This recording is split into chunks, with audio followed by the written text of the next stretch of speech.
We want to assure that to the students and then the university community by the grace of God. Okay, thank you very much, Prof. One question that you may have missed, which is also about the postgraduate students, supervisors specifically. This one is asking about whether those supervisors can receive a portion of the school fees paid by PG students as an incentive for effective supervision. Yeah, it is not news. I'm aware that, and I'm sure anybody who has stayed in the university up to 5-10 years is aware that supervision by lecturers are supposed to earn some allowances.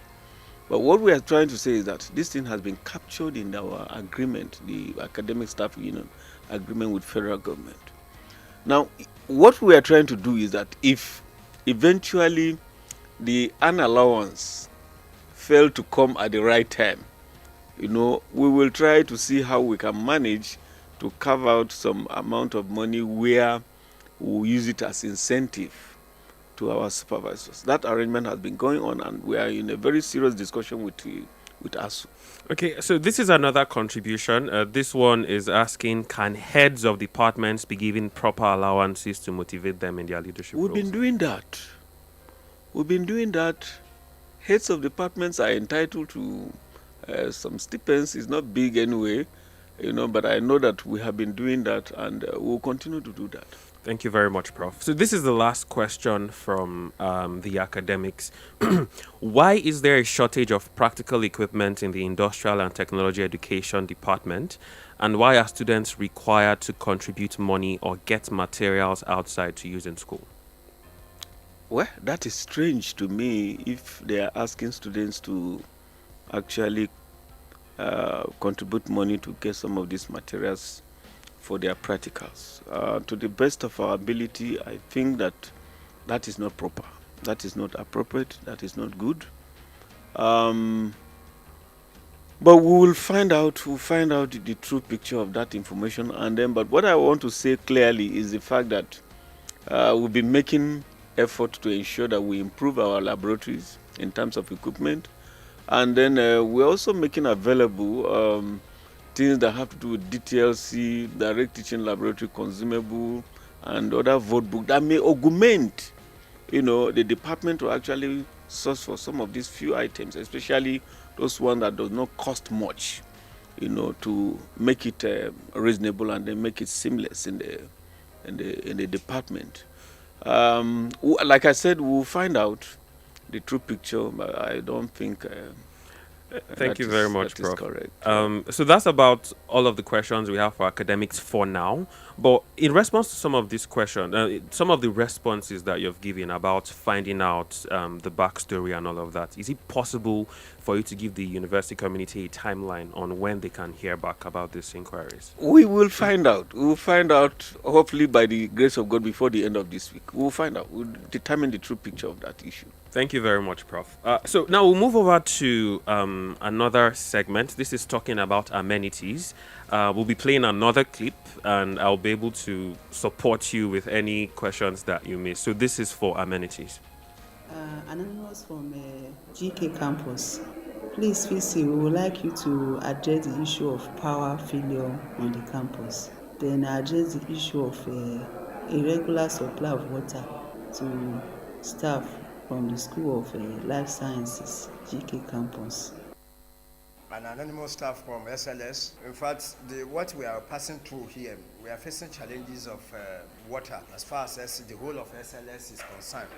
And if you should look around, the whole environment is being messed up by the students. Neither do even the staff themselves don't even have access to any toilet to make use of because of lack of water. And students, sometimes, most of them, not even to talk of the reptiles that they are likely going to come across.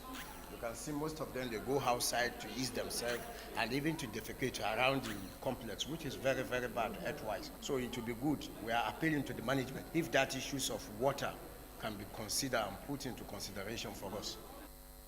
VC, hear this. Anonymous from Boso.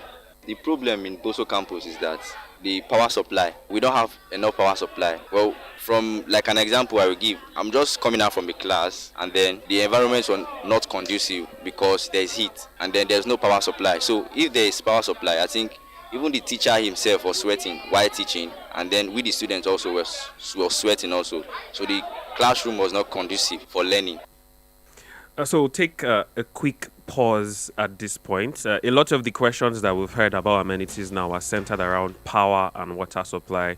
And we got a lot of those questions as well, with people talking about power supply to the university, that's classroom area, academic area, and also to the hostel areas. We also got questions about from staff talking about how the lack of power affects productivity. So we'd like to hear about this from you, sir. Thank you. With respect to issue of power, let me say this: we're making effort. We are making effort to ensure that the power supply in Boso improves tremendously. And one way we want to approach that is to probably upgrade the line to a dedicated line. We are moving from 11 kVA, hopefully before the end of the semester, to 33 kVA. Once we are able to achieve that in Boso campus, perhaps we feel that that will improve the supply of power in Boso campus. But for Gidam Kwano campus, I feel that, well, if you see any power outage as far as Gidam Kwano campus is concerned, then that must be associated with probably disaster. Disaster in the sense that it could be either windstorm or a technical fault on the part of either the transformer, just like the way we experienced it last year, towards the end of last year. Except that, I'm not too sure, because we have been so prompt and we don't joke with NEPA bills at all. We've been doing everything humanly possible to ensure that we clear all our bills so that they don't have reason to, disrupt our the power supply at Gidam campus, Gidam Kwano campus here. Another one was about water supply. A couple of schools were mentioned. Yeah, life sciences, yes, there was a peculiar problem. If you look at the design of the building, what actually happened was that the pumping machines, because boreholes were sunk in that place, so the pumping machines that were installed to actually pump water to the last level of the building, of that complex, were vandalized. And so it took the university management to actually work on those and then even acquire new pumping machines based on the advice of the technical people from Works Department. And so we did that again. What happened along the line after the installation of the new ones, again they were vandalized. At a point, let me say this, I'm saying this so that people will get to understand the effort management has been making.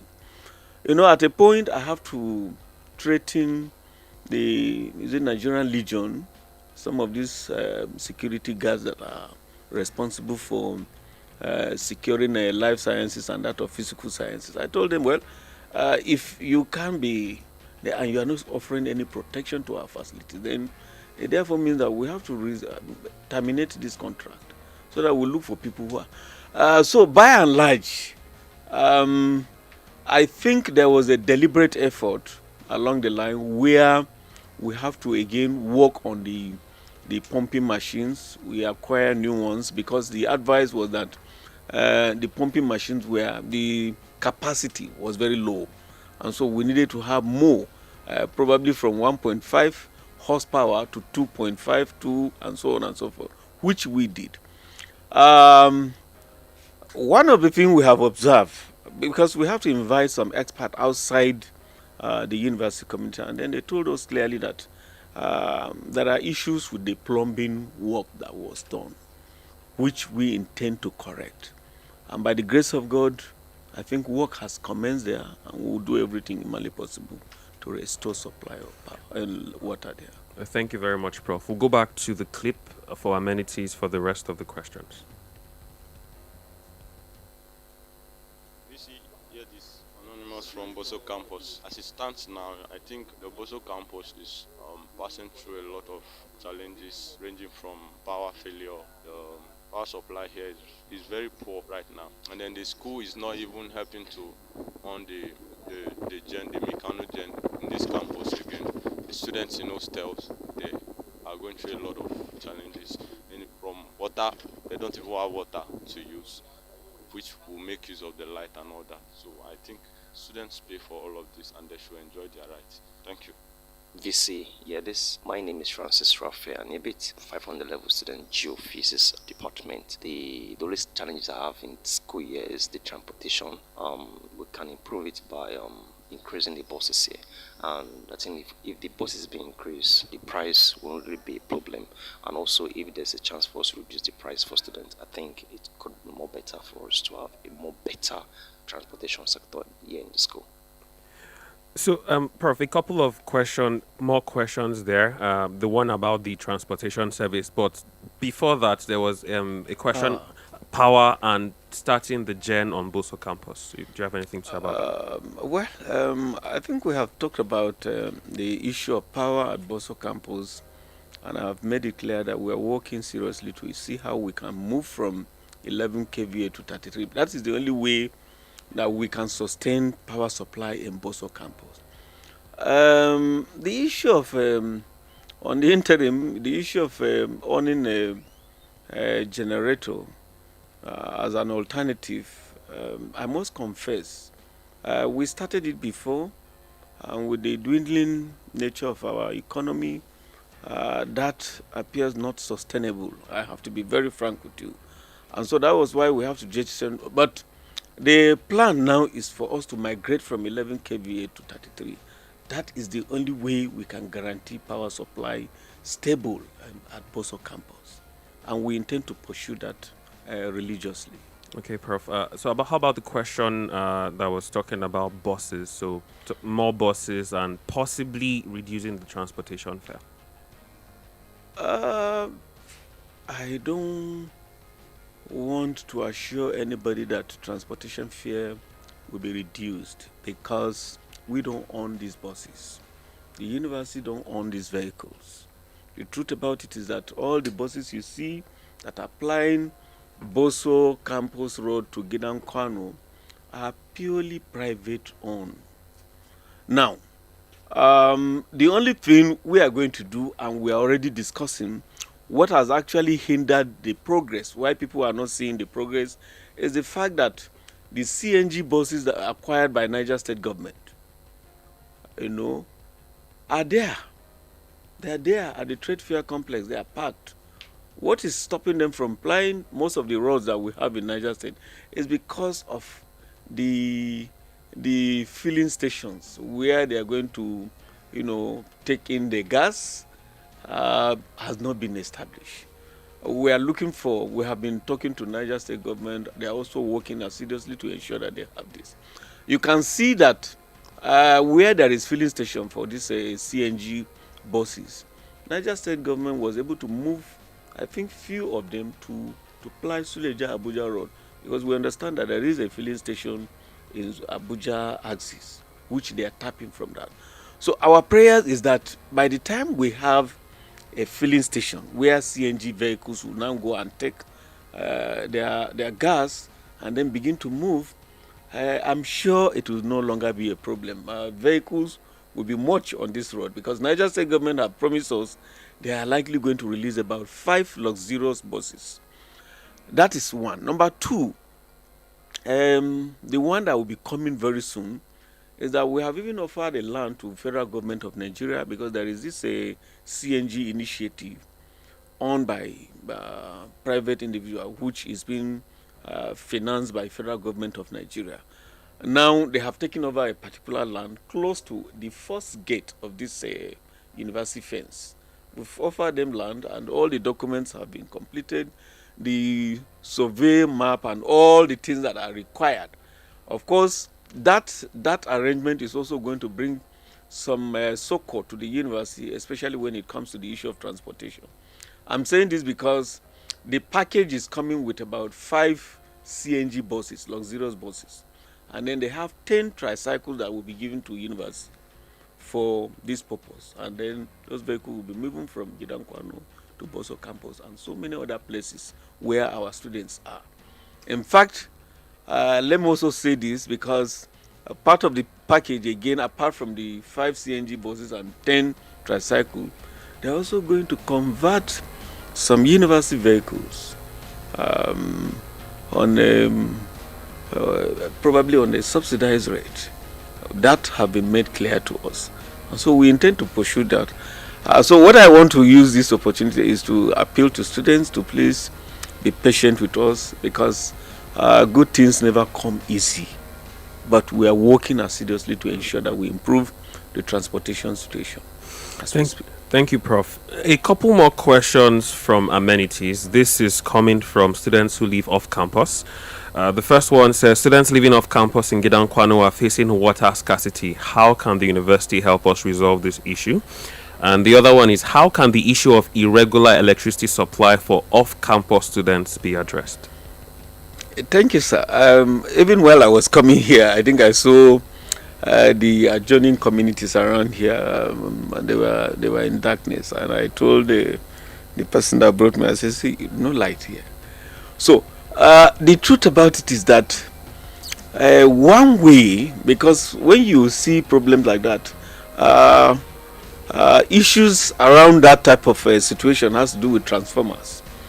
Unfortunately, we don't have sufficient, strength in terms of finance to actually come to the aid of the community to actually buy other transformers and help them to install so that they can have their normal power supply. But we have been discussing, and we told them that wherever the university can come in, assuming they have issue with transformer, and probably the transformer requires, let me say, 500 to be repaired. If we are consulted, we can make available what we have to augment what they have already contributed, so that they will put that transformer in order. The same way in the case of what is it called, water supply. We made attempt one time early 2024 to see how we can revamp one borehole that was strategically located where we have bulk of our students living here in Gidankwano. But along the line, I think after the repairs, of course, again, power was another issue, because we noticed that that pump, the borehole, cannot function effectively without power supply. Again, once, as soon as the repairs was done, the transformer that is supplying power along that place blew up, and so that was another problem. We sympathize with the students that are living off campus, but a time will reach where we will come to their aid by the grace of God. I don't want to say by tomorrow or next week we will do this. I don't want to say that. Thank you very much, Prof. Now, this question is from a member of staff, and it says, is there a plan to provide functional printers and work equipment for staff use? Printer?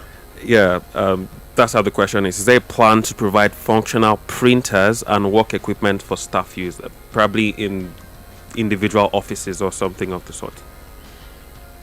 Oh, well, I'm aware that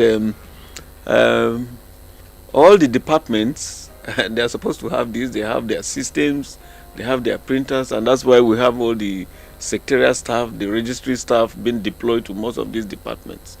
The whole essence is to handle this, and I'm sure that the new departments that we establish, which have started, of course, we gave them starter pack, what we call starter pack, and this starter pack constitute the system, desktop, and that one they call all-in-one. Is it 3-in-1?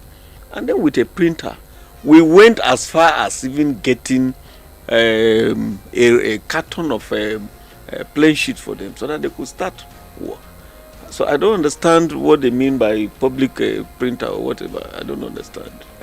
Okay. Because each department and dean's office are supposed to have all this. And the maintenance of these facilities are clear. And that's why they have vote book, where they will access money, use them, and then maintain some of this. So I don't know what they really mean. Probably, maybe the person have to make it more explicit.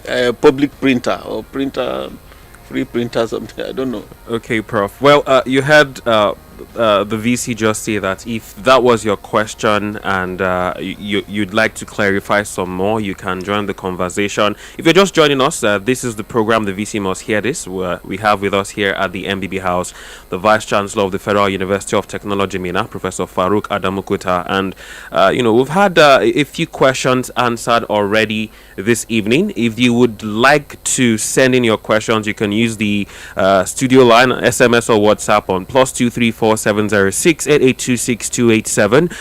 That's for SMS or for WhatsApp. If you're reaching out from outside Nigeria, don't forget the international code +234 706 8826 287. Start your message with hashtag VC Hear This. You can also stream this program live on YouTube and Facebook by searching for Search TV FUT Minna.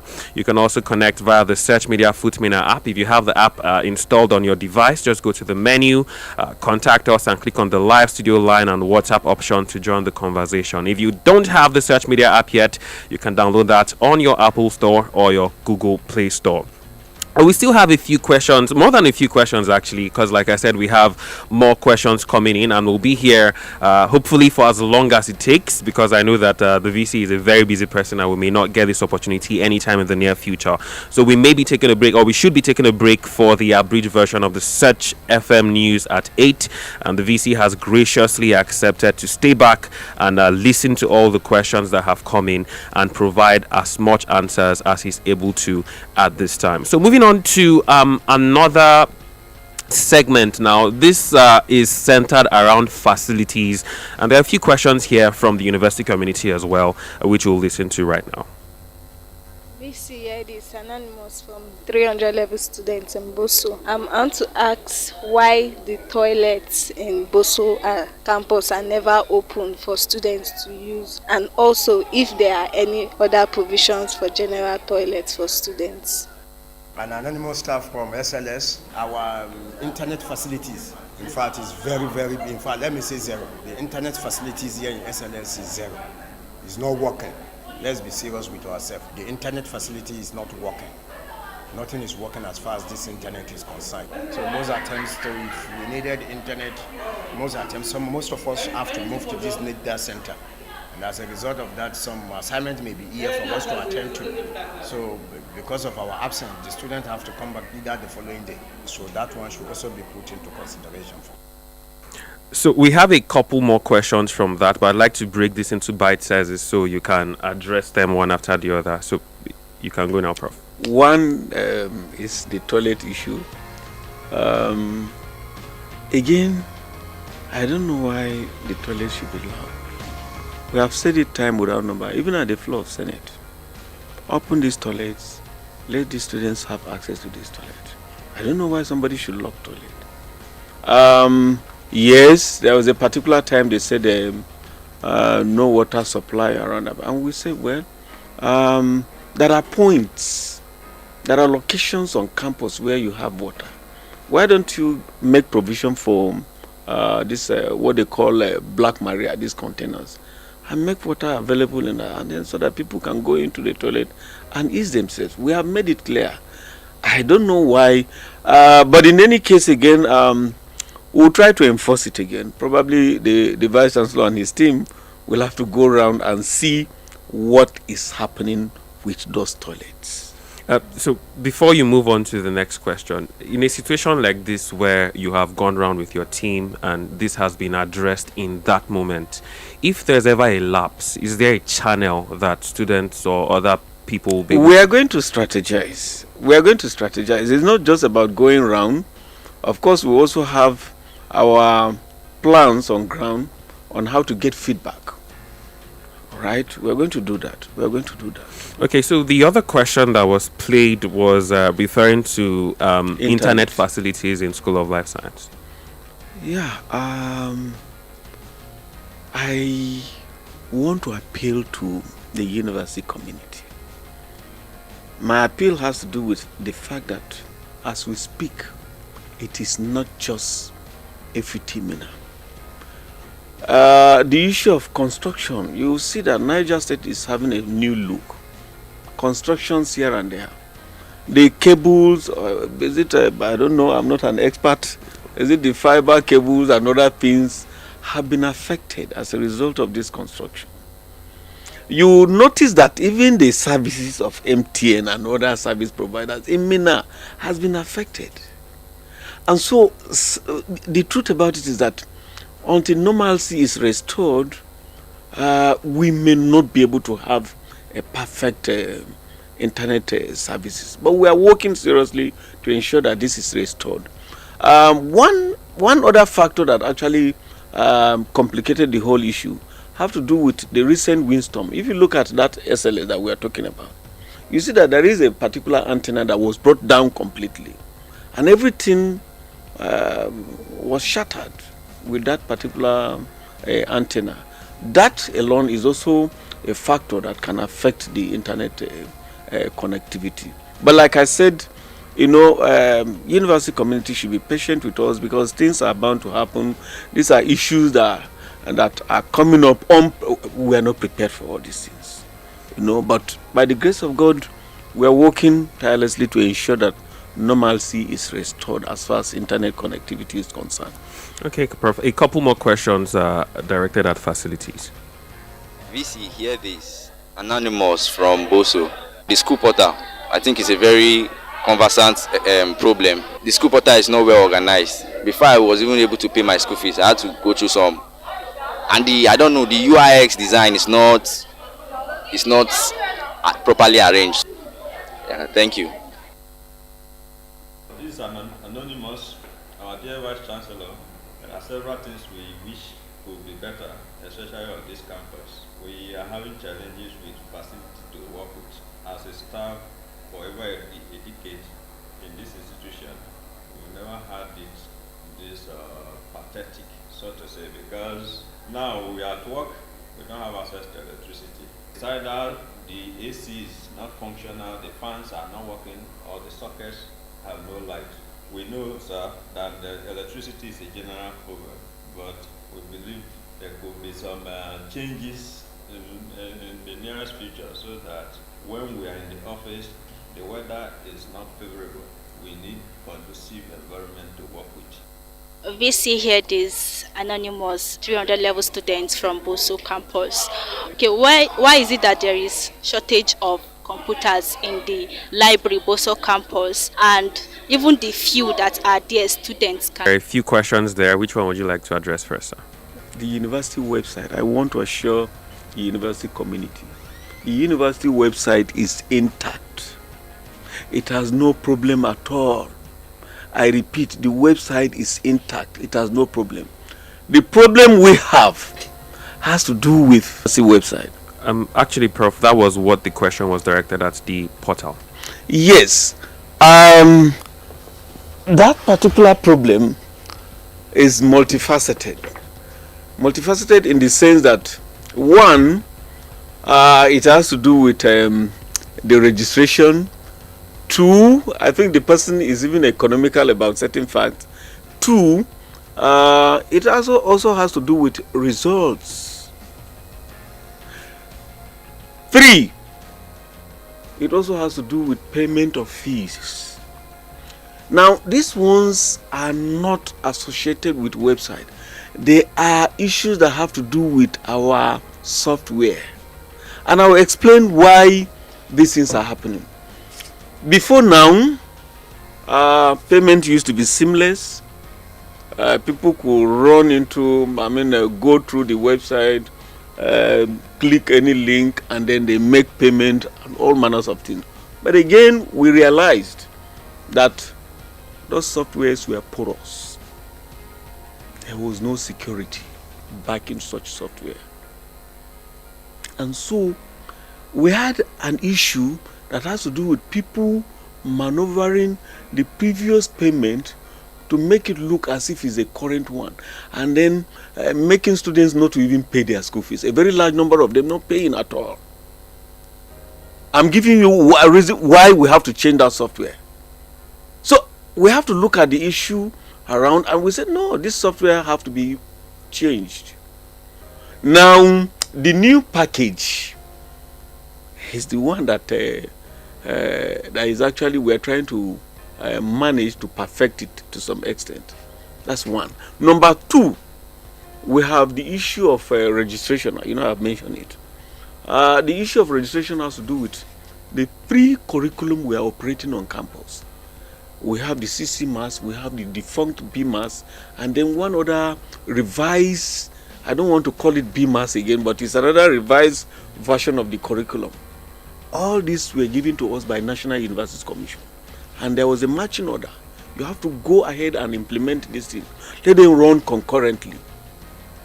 And that's why you will see that even the issue of validation of students that have registered is also not too fast, because you have 3 different curriculum, and you have students who are carrying over a curriculum that was operated before, but they are in a CC Mass generation.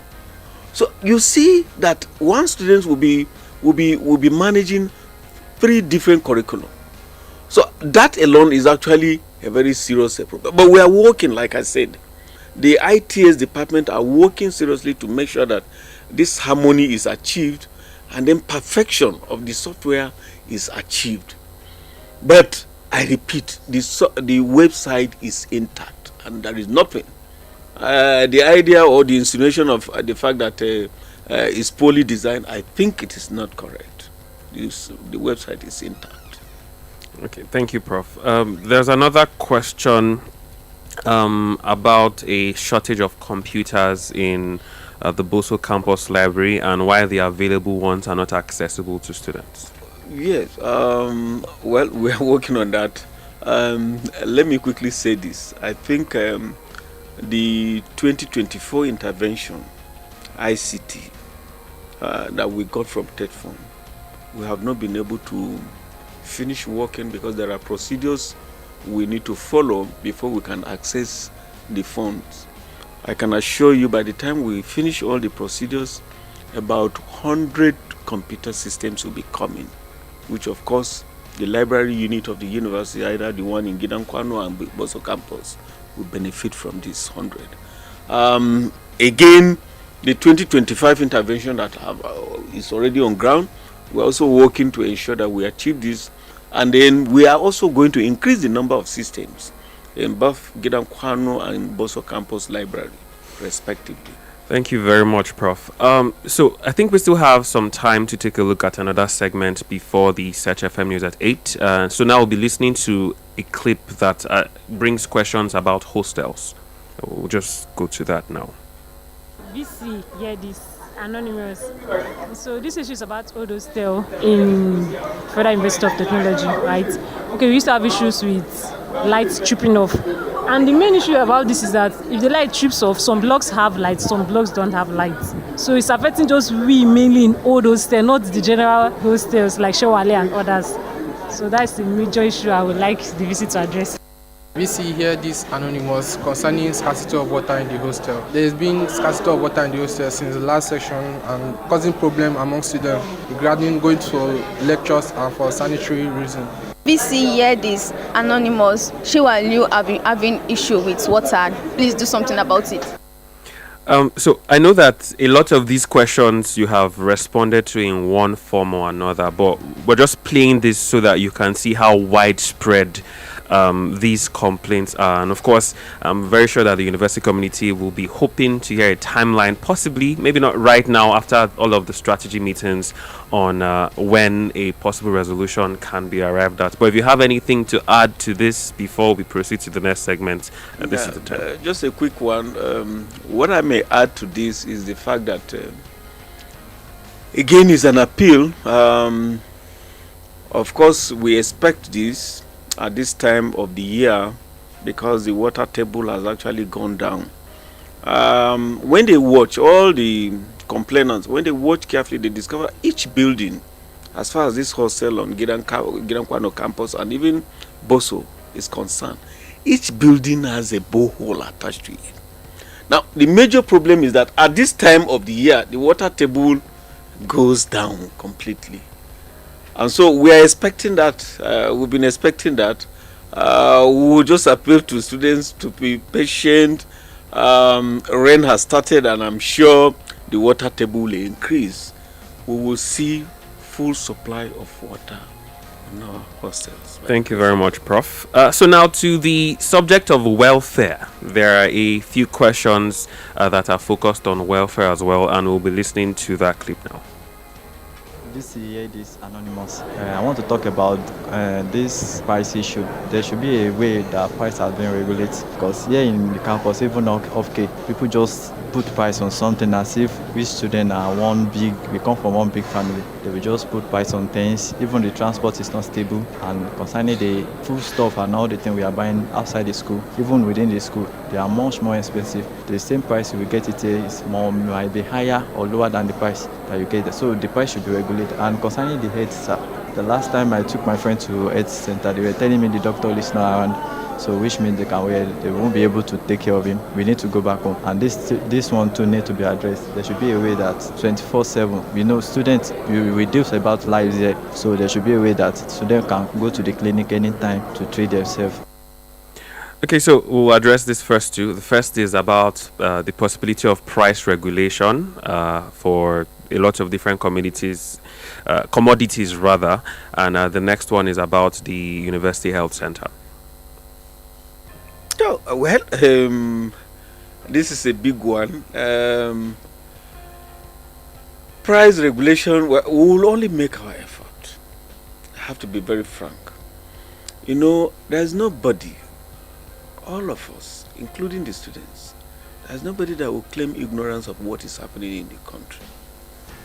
You see, we can only appeal to the vendors around here to please help. Appeal to them. These are your children. These ones are not different from the children you have at home. Why don't you make provision? Instead of saying you don't have a plate of rice and meat for students at maybe 200 or 150, look at them passionately and bring it down. Let it be that, okay, you can even afford to put rice and beans plus a piece of meat at 100 naira. That is what we are going to do. But please, we can't enforce this thing. We have to be very open to ourselves. Because these people are buying all these things from the market. And the price in the market has not changed. Just like any of us are going to the market to buy our foodstuff. So we will appeal to them until such a time that we are able to get people who understand what we are talking. Then from there, and then things will get better. I want to make reference to a particular restaurant that is coming up immediately after this Union Bank ATM. These are some of the discussions we have had. People are coming in, and then we've been speaking to them to understand that, look, these are students, this is a student community. You don't expect them with heavy money. Well, we are aware of the fact that there are big boys on campus, but a large number of them come from less to do family. And so we'll speak to them, we'll continue to talk to the vendors around so that they will see reason why they have to reduce their prices. The same thing with the house rents around the adjoining villages. We can only speak to them. You didn't provide soft loan for somebody to build a house. You can only appeal to his conscience to please bring down the price for students to be able to pay. So that's the only extent at which we can go with this thing. Okay, Prof. How about the inquiry about the University Health Services and the availability of doctors at all times? Yes, I'm aware of that. I think the director have actually come to my office almost every time complaining about the number. It has to do with the number of students that we are bringing into the campus. Just this year alone, we brought 7,750. That's our admission quota. 7,750. In a university that has student population of almost 28,000 plus. And we have just 4 medical doctors shuttling between Gidam Kwano and Boso campus. 4 of them. I'm talking about medical doctors, not the supporting staff, because those ones don't even have the power to examine any student at all. You understand? So we are aware, and thank God I don't want to say it openly here, because I'm sure everybody is listening, and then they will now come and say the Vice Chancellor said. We are going to augment, we are going to employ some staff, some medical doctors for the clinic. Thank you very much, Prof. Yes, sir. VC hear this anonymous. Now, concerning the students staying off campus, we are facing the issue of conduciveness of the environment in terms of lack of communication between indigenes and the students. If you necessarily want to purchase something, you must know how to speak their own language before you can be able to communicate well. Lastly, the issue of food and water, whatever consumption that students need, there should be an agency created in order to oversee the food sellers, the necessary consumables, the expiring dates, and all that. Anonymous from GK campus. Please, VC, we would like you to look at our welfare. There are some of us that have been promoted for about 2 or 3 years now. We are yet to collect the arrears, promotion arrears. Thank you. Okay, so which of these would you like to? All of them. Let me respond. Let me make attempt for all. Okay, so because every question requires that we make attempt, so that those that are making the question will be able to be satisfied. Absolutely, Prof. So the first one was talking about monitoring safety, hygiene, and expiration of food and water sold to students. That same question was also talking about improving maybe programs that could help improve communication and peaceful coexistence between students who live off campus and local residents, especially with the language barrier. We have made one deliberate effort. We've been speaking with the community leaders. And one thing we have been telling them is that, look, please bear with these our students. Many of them are coming from different backgrounds. What you consider as an offense here may not necessarily be an offense in another community. So since they are here for study, and they are also helping us to even, let me say that, make the community have a new look, a kind of social interaction. Please see it as such, and please endure with all the activities. The one that have to do with correction, call them, correct them, because they also stand as your own children. Tell them that, look, appearing this, for example, I think I gave the village man here, the village head here, a specific example. I said, indecent dressing. There are ways you can manage. Come, this dress is no good, don't wear it. Or this hairstyle is no, why don't you put it this way? These are ways you can speak to some of these younger ones as parents. Again, like I said, the issue of food price. It's a very difficult. That wasn't about price. It was to monitor safety and hygiene, especially with expiry dates. We can only do that on our campus here. We can only achieve that on our campus. That we have been doing. Of course, sometimes I do walk to where this popular Asadel, this woman that sells food, where students and staff go there to eat. I have been there more than 5 times to look at the environment. There was a day I have to ask them to even pick some of the flying polythene bags around, just to make sure that the environment is tidy. We have been doing that.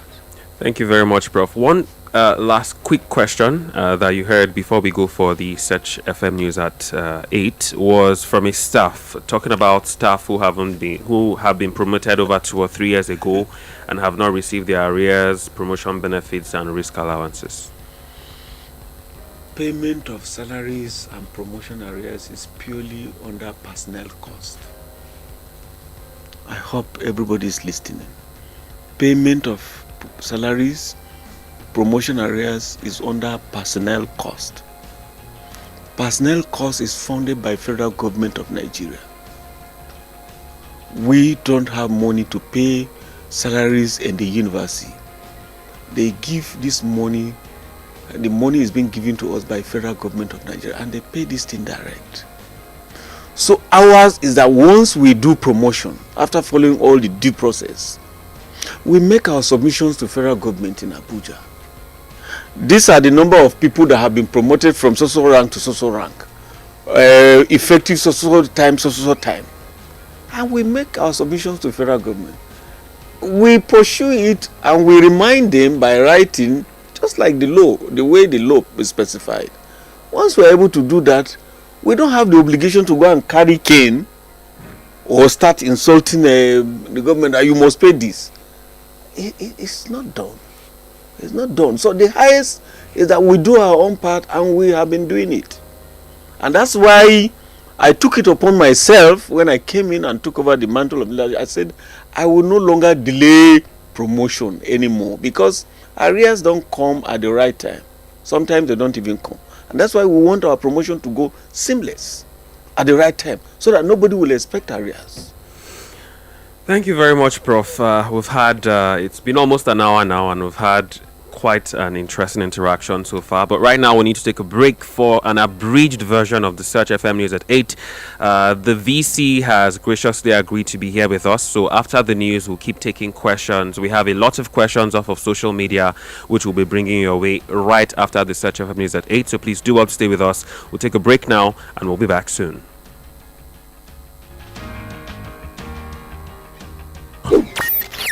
This is Search FM.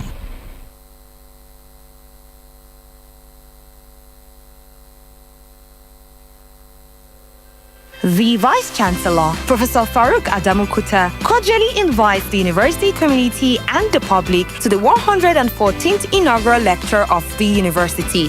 Theme: Improve agricultural productivity and conquest of hunger in Nigeria. What nexus? To be delivered by Professor Ojo Michael Akindele, Professor of Agricultural Economics, Federal University of Technology, Mina. Date: 8 May 2025. Time: 10 a.m. Venue: 1,000-seater capacity auditorium, main campus, Gidankwano. Chairman of the occasion: Professor Farouk Adamukuta, Vice Chancellor, Federal University of Technology, Mina. RSVP: Malam Danladi Malam, Registrar. Announcer: Engineer Professor John G. Musa, Chairman, University Seminar and Colloquium Committee.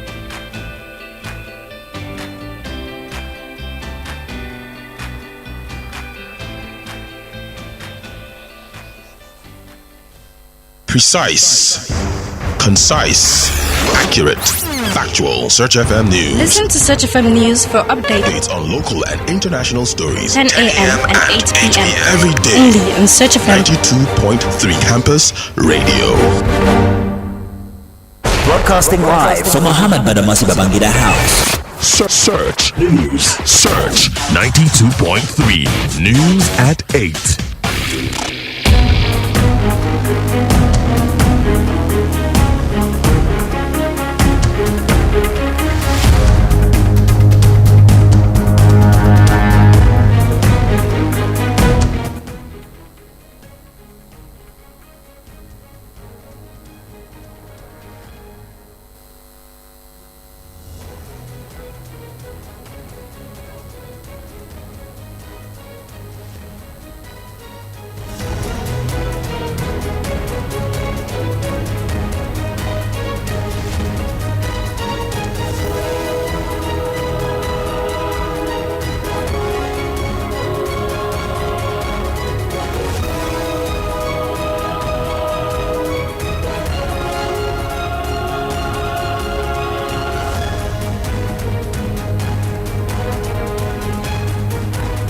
The rains are a blessing for many reasons, but stay mindful of potential hazard during the season.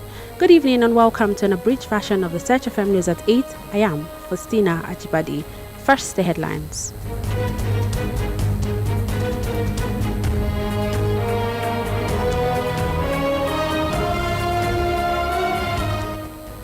Professor Farouk Adamukuta addresses issues raised by staff and students of FUT Mina on Search Media Program.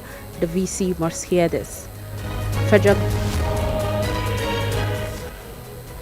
Federal government announces 5-year suspension of bilateral education scholarship program.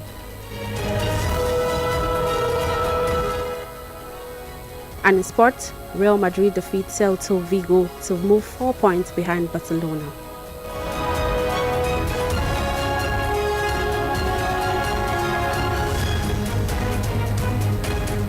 The news. The management of the Federal University of Technology Mina has assured postgraduate students of the university that efforts will be made to improve student-supervisor relationship on campus.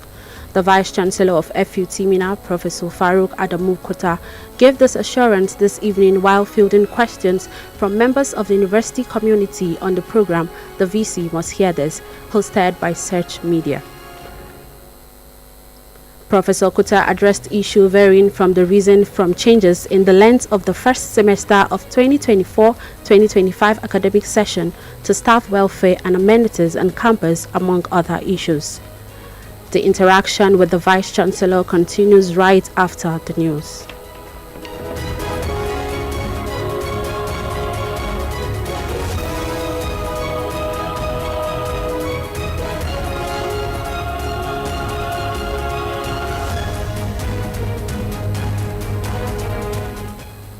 The federal government has announced a 5-year suspension of bilateral education scholarship program to improve student development and well-being. The Minister of Education, Dr. Maruf Olatunji Alausa, made this known at the weekend while speaking after an intensive review of academic programs abroad.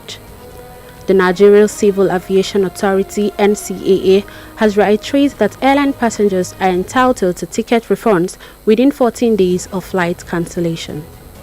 NCAA Director of Public Affairs and Consumer Protection, Michael Achimogu, made this known while speaking to newsmen at the weekend.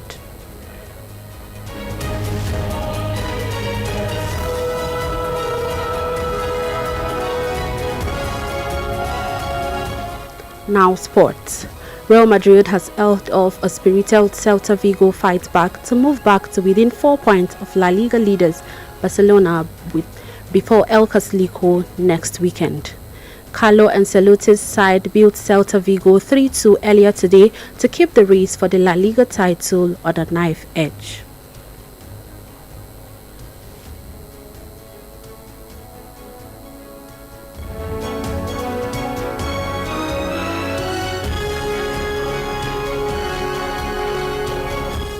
That does it for the abridged version of the Search FM News at 8, as edited by Favor Owonibi.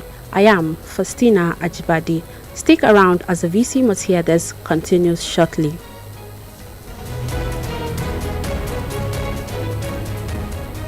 Precise, concise, accurate, factual. Search FM News. Listen to Search FM News for updates on local and international stories. 10 a.m. and 8 p.m. every day. Only on Search FM 92.3 Campus Radio.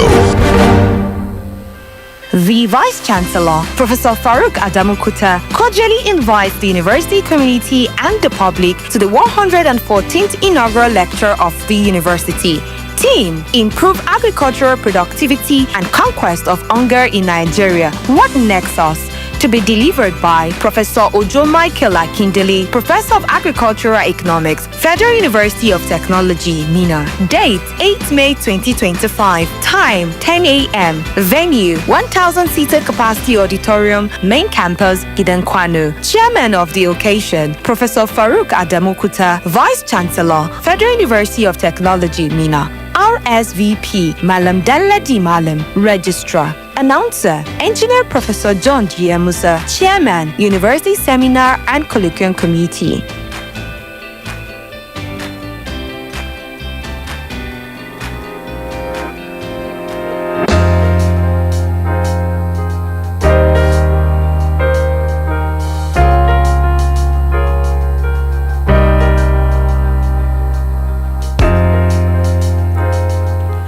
6 minutes past 8 p.m. and you're still locked on to the Dial of Champions, 92.3 Search FM, reaching you from the Mohammed Badamasi Babangida MBD House on the Gidankwano campus of the Federal University of Technology, Mina. My name is Odaba Akoji, and if you're just joining us, we have been having an interaction this evening with the Vice Chancellor of the Federal University of Technology, Professor Farouk Adamukuta, on this edition of the VC Must Hear This. We have asked the VC quite a number of questions this evening, which he has responded to from the university community, and we have one more very important segment before we start to take a look at the questions from social media. Now, this is referring to issues around security on campus and in the hostels as well. So we'll just listen to that clip now, and you can proceed to attempt all the questions. Precisely, I'm staying in Boso, but I do come for lecture in DK. My issue and why the school, like the school generally, like they're not so concerned about the students staying off K. Like they don't show concern about us. Insecurity are there. All these people, they used to bug into the students, park at their loads, collect their phone, and we are here because of this school. And all our lecturers and all the staff, they are here because of us. Because if we are not here, they're nowhere to be found now. Friends, so school don't show anything. Please help us out with this now. Please help us out and everything. We see here this Anonymous from Boso campus. So about this insecurity at back of school here in Boso campus, I think if street lights have been fixed at the pathway at back of school, it will help a little more. We see here this Anonymous. I would want the powers in the hands of the manual and the Purple Rangers to be carefully addressed and assessed. I feel like they are doing too much. They are a bit insultive sometimes, and I don't think most of the powers they exercise, they have it. So now for there are still a couple of questions, but I think first that we should take a look at is insecurity off campus. One mentions security issues off campus, such as armed robberies, thugs attacking students and breaking into their lodges to steal their belongings. And another was specific about the area at back of school, Boso campus, and possibly installing lights to make that area more safe. I think the two questions have to do with off campus. Before I respond to this, which may not be too elaborate because there are security issues, but let me also educate our students. You see, please, you don't need to be told that you need your life. You don't need to be told that you need to protect yourself. Yes, the university community, the government, and every other stakeholders have a role to play. But the most important thing is your own self, individual. Why is it that we have been making this sensitization? You know where you are coming from, and you know where you are going. Why don't you just plan your movement at the right time? Program yourself in such a way that before anything happens, before it gets dark, you are already in the right place where you are secured. That is one. Number two, the issue of house burgling. I think it is also about the individual. You have to look at the terrain, you have to look at the environment you are going to look for a house to rent. Look at the surrounding and make sure you go to a place where you know it is secured. You don't just go and pick a house where you know that it is at the extreme end, nearly at the last end of the town, where you know that even if you shout, you may not get help. Don't go there. Don't go to a house where you know that it is completely empty. Look, these are things that our students need to understand. And then again, at odd hour, when you are moving, if per chance it is designed that you have to move from the classes area to where you are staying at odd hour, you also have to be very conscious. We have said it, and I'm sure there are jingles on the Search FM that please, people should stop moving alone. If you know that you are going to a place that is far and you know that it is odd hour, invite other people to go with you or your friends. Make sure you move in a team. It is safer that way. Even if there will be attack, it will be safer. it may not be as bad as the way it is. We've had cases like that, and we keep sensitizing. But above all, we are doing everything humanly possible. But the point is that so long as it has to do with outside the university campus, we will do the best we can, and we will alert the authority that these are the things that are happening and our students are located around this area. We'll do that. At a point, we are also discussing with one vigilante group in Boso campus. They brought a letter last week that they need some assistance, and part of the thing we told them was that, look, we are going to do, we will offer assistance to you, but you also have responsibility to protect where our students are. These are some of the things we are discussing with them. Likewise, even in Gidam Kwano community here. So we are doing that. We are praying that God will give us that opportunity. God will help this government of Nigeria to, have access to more funds so that they will pump this money to the university in the name of building more hostels. That is the only way we can actually accommodate more students, and then we can guarantee their safety. Okay, thank you very much, Prof. Another question from there is the extent of the powers that security personnel, so talking about FUT security men and Manowo as well, have regarding students. So just to read this, can the authority and conduct of the FUT security men be reviewed, especially regarding the way they treat students and the extent of powers they exercise? We will continue to engage them, let them understand why they are here, the role they are supposed to play when students are on campus, and how they will relate with students. We will continue to engage them and sensitize them. That is what we can do, because there are instances where you have to strike a balance to actually get the desired result. But we will continue to sensitize the security agencies. Okay, Prof, a couple more questions recorded for security. VC here is anonymous. There have been several issues of insecurity off campus, like robbers running into students' lodges to cut away with their properties and attacking students off campus with weapons. So I would like if the security issues are being solved at off campus. Okay, so Prof, you actually already responded to that. So I'll just move on to a couple more questions. These are specific from the hostel area. Can needs assessment hostel security be strengthened, especially at night, to prevent phone theft? That's one. The other one is the management aware that the barbed wire around Shehu Aliyu hostel has been cut off, posing a major security risk and allowing easy access for theft? Yes. The security architecture, especially as it relates to the needs assessment building, can be strengthened, and we are working towards that. Like I said, very soon, in a matter of weeks, there will be a lot of improvement. Okay, thank you very much, Prof. So now we'll be moving to take a look at some of the questions that we've seen coming on social media. This is just one out of quite a number that have come in on this topic. This is from Jikan Babankoyi. It says, we still need more explanation regarding NEL fund for the first batch that they paid us 120,000 naira for institution fees, which you said will be split by 2. That's for 2 sessions. Basically, the questions come down to when will reimbursements be paid for the students who had to pay their school fees ahead of the NEL funds being disbursed? No. The way the whole thing is,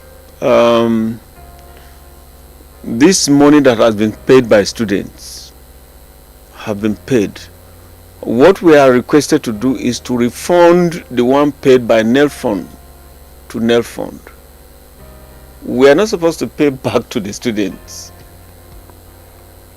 Okay, Prof, maybe one way to simplify this will be to, if you can just very quickly walk us through the whole NEL fund disbursement process from the side of the management and what students should expect. It's a two-way affair. It's all about filling form online, providing all the necessary details, and then why I said it is a two-way affair there will be information that will be provided for the institution. That is the details of the students and everything, plus the account of the institution. But that does not appear on the form. I hope you understand this. It does not appear on the form. By the time the students fill the form, information about the students are generated and then they are sent to the university for confirmation. Are these students truly the students of FUT Minna? Yes. What level? And so all those things are spelled out. And by the time they are spelled out, there are other information which purely are for the students, and NELFON used them on dealing with the students, particularly. That is the details relating to payment of stipends and other things like that. That we don't have access to. I hope you understand that. So once the stipends part is always paid to students' account, the one that has to do with the institution fee as prescribed by the university management, we have sent it to them, and we gave them all the items listed on that constitute the entire school fees, and they've seen it, and it is on the strength of that they pay this money to the university after confirmation of the names of the students, that they are truly bona fide students of the university.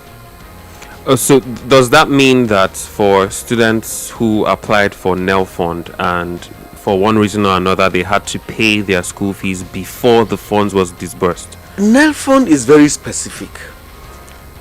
There are certain requirements that ordinarily fresh students cannot have. For example, they need to have some information about their registration number, and which they get that in the course of registration. I hope you understand.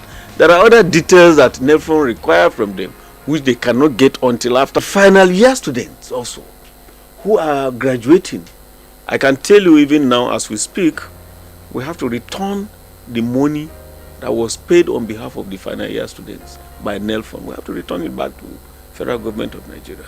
So these are some of the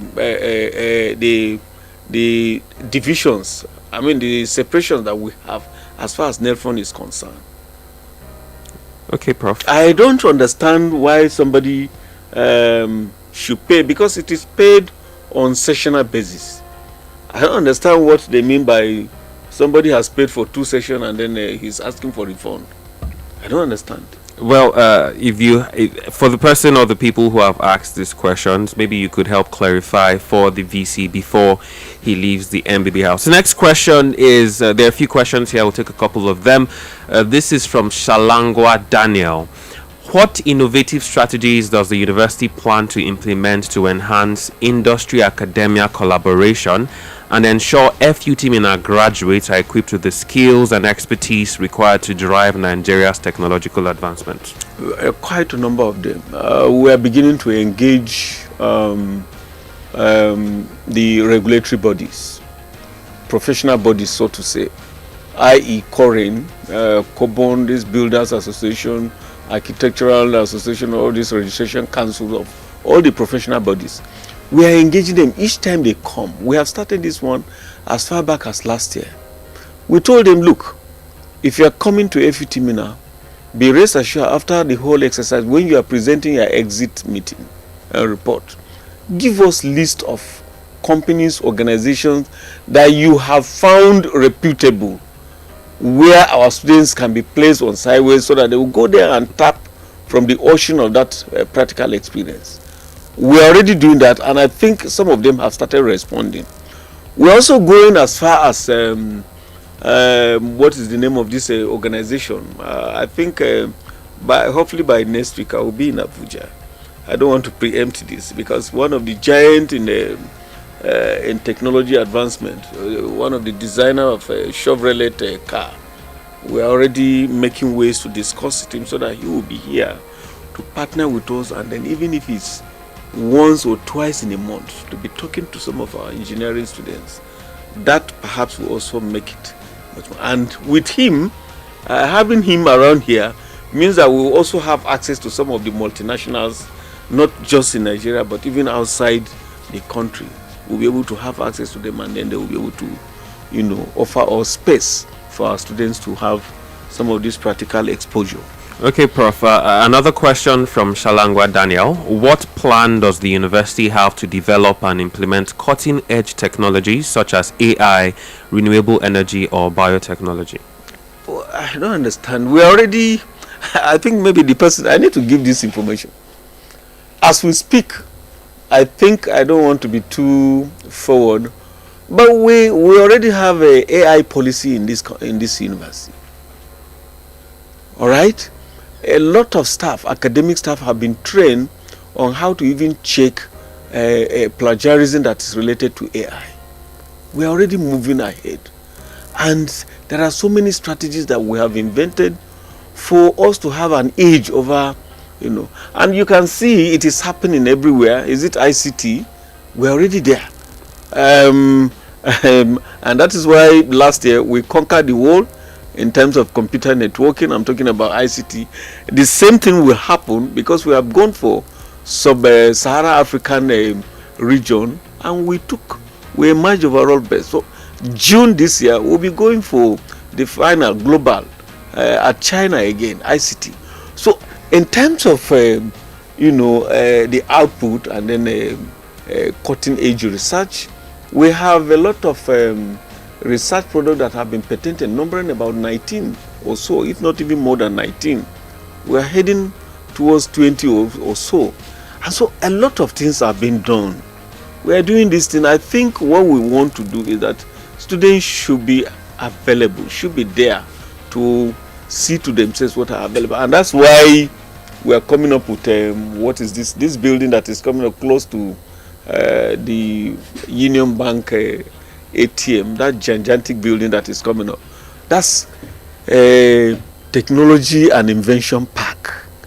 That's where so people should be there, please. I think they shouldn't allow university to pass. They should also pass through the university. Let them move around and ask relevant questions. There are things that are happening. Okay. Things are happening. Thank you very much, Prof. This is another question. Work and progress in taking the university to higher levels, sir. Is it now a legal thing for lecturers to sell handouts? Now here he mentions, they mentioned the name of a particular school, but I won't mention that now. But in that school, for example, certain books are sold by the dean and all students must buy it. This has now given some lecturers the morale to sell handouts too. They call it intellectual material in that particular department. So what do you have to say about this? The problem is, can you just get that handout for me? We've had cases like this. This is not new. Me, I will not shield the name of the school because I am the vice chancellor, and I have responsibility to actually make sure that we unravel so many things. We've had cases in SSTE like that. But when you ask the student, please let me see the handout, give me evidence so that I will know the person, they will tell you no. And when you go around, of course, you know that the lecturers will not expose their colleague. Nobody will show you the handout or the book. Give me this book, let me see it. There was a case again that happened in one school which we were able to nip it, but of course, we will stop it immediately. Because it's against the rule of the university. Nobody should sell out. Go in there and teach. Make all the necessary explanations so that these students will jot these things down. And perhaps that will help them to even retain or have a better understanding of what you have taught them, if really you have done it. Okay, Prof. But the students are not helping matters. So, in a situation like this, has the possibility been considered that maybe the students may not be comfortable producing this handouts, so to speak, for fear of... We will, what I will just say now is that we will go and investigate. We will make it a general... call on the dean. Let's tell us, somebody is selling handout. We don't know the cost because the students have not been able to tell us the particular cost. But we'll ask the dean, if this is happening, stop this. We will ask. We hope we'll be able to unravel it. What I want to appeal to students is that nobody feel. You can only be better when people criticize and say this is wrong or so thing is happening. And that is the only opportunity that you can correct. So please, students should be ready to tell us exactly where the problem is, and we will tackle it head on. There's nothing to fear, you know. Okay, Prof. So this next question is from Agbeje Aminat Temitokbe. She is the female taekwondo captain, team FU Timina. This one is quite lengthy. As a vibrant sports person and an active athlete, would like to bring to your notice students' welfareism on sports. She goes on to say that sports play a crucial role in shaping students' life, enhance students' academic life and mental stability. But she's also said that there's been an experience with her teammates a few weeks back that was not pleasant, with participation for a certain competition. Also saying that despite having qualifiers in the last national competition attended a few weeks back, no iota of encouragement has been made to push them to the spotlight. They're also saying that they have potential and wonderful athletes amongst footmites if only more concentration can be diverted towards sports. Now, she's saying that she's writing on behalf of all sports persons in Footmina, and they're hoping that you, sir, and the management can help take a look at sports in the university community in general. That writer should be patient. In the next couple of weeks, they will see a lot of work going on in the sporting complex and even the indoors. Not quite long, consultants came of a contractor, which we took him round. They have all the documentaries, they have all the pictures, and a lot of renovation will be taking place in the sporting complex by the special grace of God. We are assuring you this. Thank you, Prof. This is another question regarding the university health services. This is from someone called Real Saint. Mine is on the issue of the school clinic always giving 2 particular drugs to school for any sickness. Why is that? I think the clinic needs more and good drugs. I don't want to agree with that in totality. We have so many drugs. Well, I know that the medical personnel there are not novice, and there's no way they will give you one particular drug for different sickness. I am aware of the fact that sometimes it may not be a very serious problem that students will just go and complain. Stress, when you have a mental fatigue, a lot of stress, and then you are not feeding well, pains all over, but that does not translate to do I call it an infectious disease or any other disease that will require advanced medication. In that situation, the only advice that can be given to that student is to say, please, why don't you go and sleep? Or please take paracetamol so that you can have a kind of relief and then you go on. I'm sure those are the issues that the writer is actually complaining about. But I can tell you, we've never had it like this before. The drugs that are there, even the anti-malaria and other pains, are standard. They are standard. Okay, thank you very much, Prof. This is from Sylvester Zebedee. Based on academics, a lot of us pass our JAM and the school cutoff mark, but our course was changed. Can you explain why? And how is it possible? I'm sorry? Cutoff marks? Well, that's according to what Mr. Sylvester is saying. Cutoff mark change? No, not cutoff mark. Their courses. The courses that they applied for, they were not given admission into those departments, even though they had met the cutoff mark. Yeah, you see, okay, so that you can answer it all completely. Right, okay. Now, the second part is asking if there's a way to change departments in 200 level. It is not possible. Let me start from the last. The admission procedures have actually become so interwoven. Universities admit, but of course there are other organs of the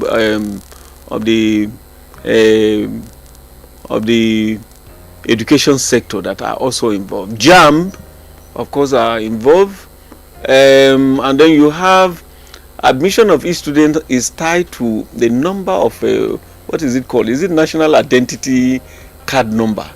So once you are given admission. All this information are pushed to the National Youth Service Corps, NYSC. So by the time you graduate, if you have changed your course, it is also difficult for them to accept you there, because the information they have about you is about mechanical engineering, this, or electrical engineering. And when you go back with your for your call-up letter, or maybe for mobilization, and then you have something different, a lot of problems will come up there. So the point is that once you are admitted into a program, you don't change. If you change, we're also trying to avoid other departments being staffed or students. If you allow unnecessary migration here and there, that makes some department to be staffed of students, all right, and then some other department will be overburdened with a very high number of subscribers. These are some of the things we are trying to. What was the last question? If you remind me, please. The first one, I said I was responding to the last one. Oh, okay. This was the first one was about being admitted to a different department than you applied for, even if you meet the requirements. Yes. There are people who meet a requirement, just the minimum, and then we have people who have the requirement that are over. For example, if the cutoff mark for a particular program is 200, and then you have more applicants that have scored 250, 270, and so on and so forth. Naturally, you have to go for those that have 250, 270, and so on and so forth. Now, if by accident or design, the people with a high score have actually fulfilled the quota for that program, you have no choice than to leave that one with 200 and then ask him to go for a related program. So these are some of the things. It's not as if they just carry people and then put in a program the way the university wants. No, it's purely based on criteria. You can't pick somebody who has 270. I mean, you can't throw 270 away and then pick somebody with 200 or 190, assuming if the cutoff mark is 190, just because of that does not work that way. There will be no sense in the whole thing. Thank you very much, Prof. So there's this question. This still is referring to the university portal, but this person is specifically talking about issues that they have, and I've also had a couple of people in this university community who have brought this up as well. So this one is saying that based on the current situation with the portal, 2 of their exam scripts have not been recorded. This is from Beatrice Goodness, and the portal indicates that they have carried over the courses. Now, this discrepancy has caused her significant distress, and it is negatively impacting her CGPA. So if you could just help address this on what she could do, or what measures are in place. The measure is in the department. It has to be in the department where these corrections will be done. They have access to all the raw results and everything, so the true picture of what it is will be given. So let her take the pen, or whoever the person is, go back to the department. We're also talking to level advisors and even the head of department and the deans who are overseeing the departments in every school to please be passionate enough to attend to issues relating to students. Because we are always telling them that, look, if you don't attend to a small problem, it can magnify and become something very big. And so I believe that by the time the student gets to the department, such issues will be addressed. That are involved have to do with all the level advisors, exam officers at departmental level, before it gets to even head of department. But where you have an issue, we always encourage students to go back to the basis and then attend to such issues. So there you have it. Very important. There you have it, Beatrice. You should, like the Vice Chancellor said, you should go back to your department, because that's where all of this can be solved. I'd like to say a very big thank you to you, Prof. Do you have anything to add for the university community, especially as exams are kicking off in earnest tomorrow? Yes, that is true. First, let me appeal to the entire university community. and indeed Niger State at large. And we should all be patient with ourselves. We should be patient with the system that we are operating. Yes, there may be challenges here and there, but those challenges are surmountable. Let's be patient and let's keep working hard to ensure that everything gets to nearly perfection. Exams will commence tomorrow, and it is expected to last for a very long time. We advise students to keep studying their books. Let them be committed to their studies, because that is why they are here. If there is no school, I'm sure we cannot see the faces we are seeing on campus. So please let everybody bend down, study hard. I'm sure it is no longer news. The situation of the country is such that people have to be up and doing so that our country will be better for it. We need to push this country forward. We need to be more committed. We need to be more serious. And above all, we need to be very disciplined so that whatever comes our way, we do it with all the due diligence and then in accordance with the law. That is what will make our country better and our society better. And I'm sure we'll be happy with ourselves. Thank you very much for your time, Prof. I'd like to say a very special thank you to you, Professor Farouk Adamu-Kutta, Vice Chancellor of FUT Minna, for taking time out of your demanding schedule to join us and answer questions from the university community. I will always want to do this anytime. I wish with time you will be organizing more of this, because this is the only platform that students' body will get to understand exactly what we are doing. I would love to have a situation where some of the policies, some of these rules that we churn out, that the students are going to understand why such things do exist. And so I will be requesting that we have more opportunity like this, so that we'll be talking to ourselves and then we'll get to know ourselves better. I'm very sure that the university community will be looking forward to all of those as well. Once again, thank you very much.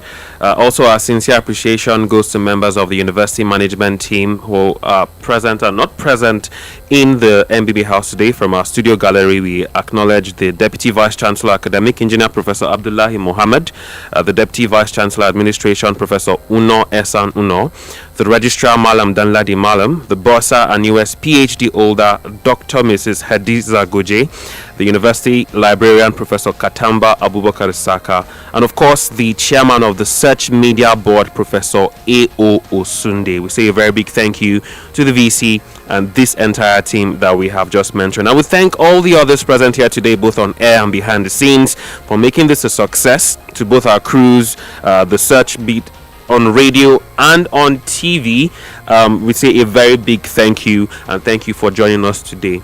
And until next time on VC Must Hear This, I mean, he's promised that we should do this more often. So until next time on VC Must Hear This, we say enjoy the rest of your day, have a good night, and all the best in your examinations tomorrow. Bye for now. Thank you.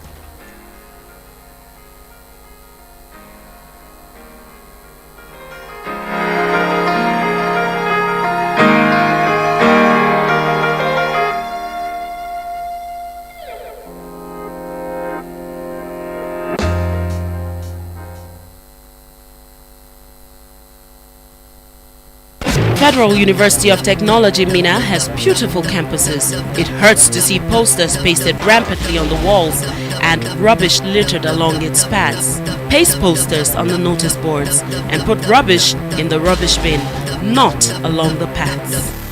This message is from your campus radio. This is Search FM.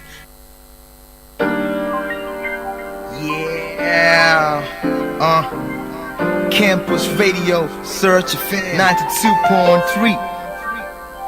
Imagine if I had to search the light in you, I'ma light up the old fire in you. I'm the voice of the radio, number one chosen, number one dial. No in the animo, never gon' tell my name flies but the rocket. I've got better visions than the eyes in your socket. Impactful, I'm one of my kind. Oh, that's cool, I'm always in your mind. I started rhyming, then I stay grinded. Mubono fetty fetty, I'm hot, so come and me. My flow so sweet, man, no jetty jetty. I am my dams, I am searching fam. Did you fall in love with the radio? Ooh, heard you so entertaining. Would you ride? Have a go ride. Ride, ride, ride, have a go ride. Did you fall in love with the radio? Heard you so entertaining. Would you ride? Take me high, high, high, high, take me high. The Vice Chancellor, Professor Farouk Adamukuta, cordially invites announced for 760 megawatts of electricity generated for onward transmission to the national electricity grid. The dam, which is located in Borgu local government area of Niger State, comprises the civil dam structure, the gated spillway, the hydroelectric turbine and generators, and a navigational lock with monitoring and control systems to all of these activities listed.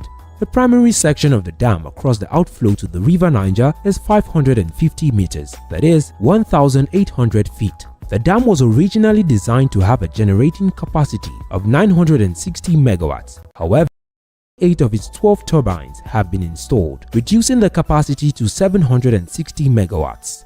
The dam generates electricity for electricity. The dam stores and safely releases water to generate hydroelectric power, provide flood protect. Now you know.